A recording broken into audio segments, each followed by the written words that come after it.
Hey, what's going on, you guys? Welcome back to another brand new video on my YouTube channel. I hope you guys are having a great day as always, and welcome to day 4 of our daily upload streak. If you guys happen to be enjoying these videos, I would appreciate it if you guys could drop a like and subscribe to the channel because that really keeps me going.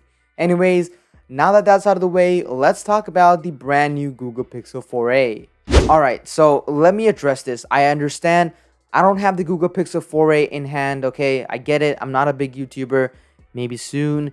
But, but basically, I still think I have somewhat of a credibility to talk about this topic. And let me explain why.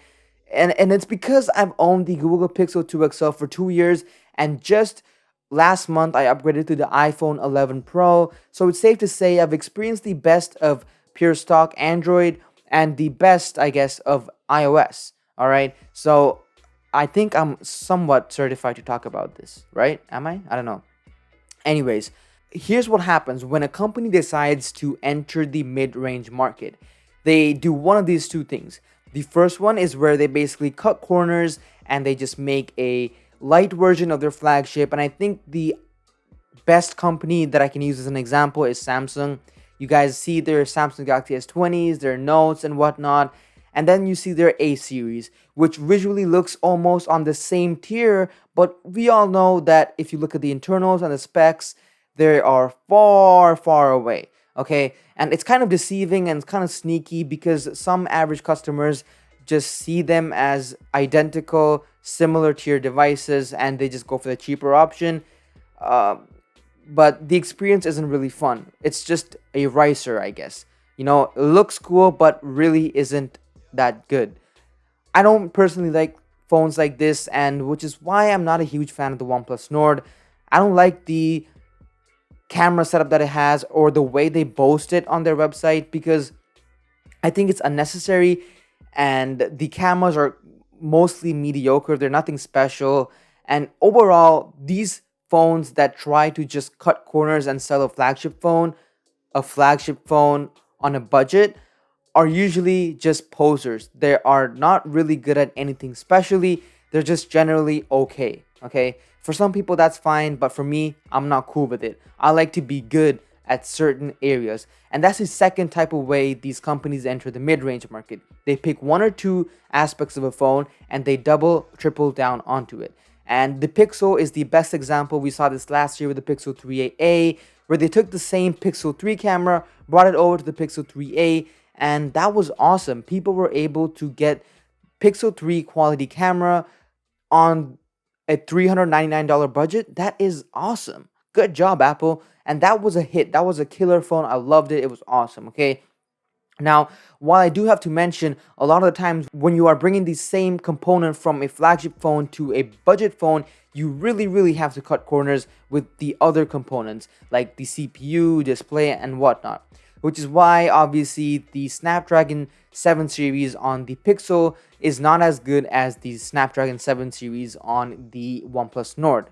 But then there's another unicorn that just came out of nowhere, and that is the iPhone SE2. The iPhone SE2 is kind of like the Pixel, but in a different way. Instead of focusing on camera or the display, they recycled almost all of those from the iPhone 8, but what they did special was they focused on performance. They literally brought down the same CPU, the A13 Bionic chip from the iPhone 11, and slapped it onto the iPhone SE2. And what's cool about this is, take this in, it has, according to Mr. Who's the Boss, 100% more raw power than the Pixel. So you're getting essentially double the performance from the iPhone SE2. But that's not even the reason why I made this video. Obviously, the video is titled about what is wrong with the Pixel 4a, and let me explain. So right now you can see the Pixel 4a has pretty awesome photos, right? But it only has one camera only, and that camera even isn't that superior, and you can see that a lot of the quality is brought up from software. So it's safe to say that a lot of the heavy lifting is done through the software, right? And this is kind of problematic because Androids are already not optimized for Snapchat, Instagram, and any third-party application. So it's just doing a screen grab.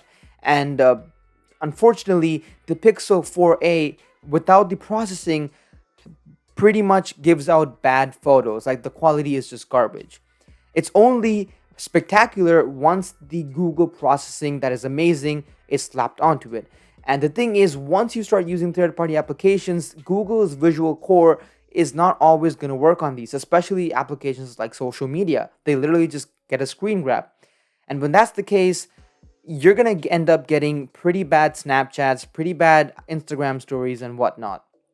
So, although natively, if you use the stock camera from the Google out of the OnePlus, the iPhone, and the Google Pixel, you'll get the best photo for $349.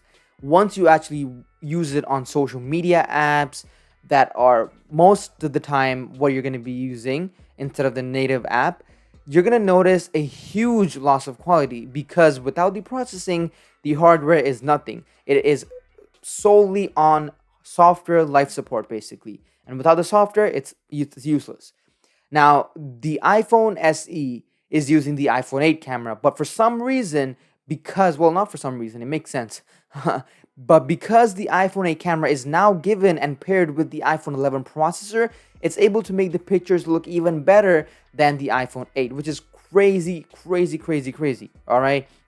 And to top things all off, iPhones are already optimized for third-party applications. So if you take it to Snapchat, it's not just taking a screen grab, it'll actually do some light processing on it. It might not be as good as using your native phone camera app, but the iPhone SE2 will still put out pretty usable, pretty high quality Snapchats and whatnot.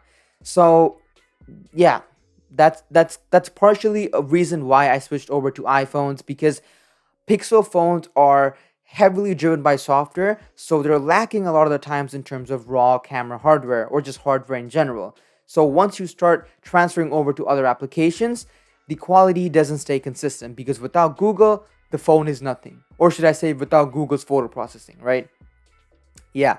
And thankfully, the iPhone is better with, supporting devices and optimization and all that, so it'll look better. So yeah, basically that is it. The Google Pixel 4a camera is awesome, but the moment you start using social media, you're gonna notice a huge loss in quality. And take it from me, someone who's been using a Pixel 2 XL for 2 years, and from someone who just switched over to the iPhone 11 Pro. I literally have an Android logo there, so I'm not a fanboy of iOS or anything. I'm just saying this honestly. The optimization is super important, especially when you're using social media applications. Anyways, with that being said, hope you guys enjoyed it. If you guys did enjoy the video, please do go ahead and drop a like, because that really does help out the channel. And do subscribe, because that also helps out the channel. Anything you can do to support the channel, please do it, because I am daily uploading for you guys, and I really hope you guys appreciate it. And I appreciate you guys as well for showing up every single day. Anyways, this is Tech Alpha signing out. I will see you guys tomorrow. Peace out.